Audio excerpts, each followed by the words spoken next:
Le juge suprême Bokar Ernest s'est-il pendu en prison avec son pantalon? Pourquoi plus personne n'en parle de nos jours? Retour sur l'histoire. En avril 64, Ernest Bokar, premier président de la Cour suprême de Côte d'Ivoire, est arrêté dans ce qu'on appelle un complot mystique.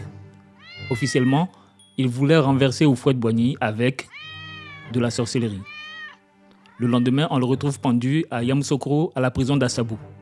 Le président Houphouët précise les circonstances de ce suicide. Bokar se serait pendu à l'aide de son pantalon de pyjama, attaché à une conduite de douche. Je répète, pendu à l'aide de son pantalon de pyjama, attaché à une conduite de douche. Je ne sais pas ce que vous en pensez, mais pour moi, le plombier qui a accroché cette conduite de douche, qui a soutenu le poids de Bokar Ernest, doit recevoir le prix Nobel de la solidité. Les amis, cette histoire c'est un peu gros comme contre-vérité. Rien ne colle, pas de procès, pas d'autopsie. Et quand la famille de Bokar ouvre le cercueil, le corps porte des fractures, des bleus, des traces de torture. Un suicide? Non. Un message plutôt.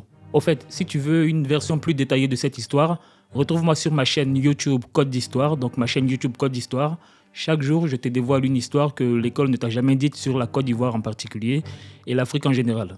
Revenons à notre sujet. Ce message, c'était celui d'un régime qui gouvernait par la peur. Si même le juge suprême peut tomber, personne n'est intouchable.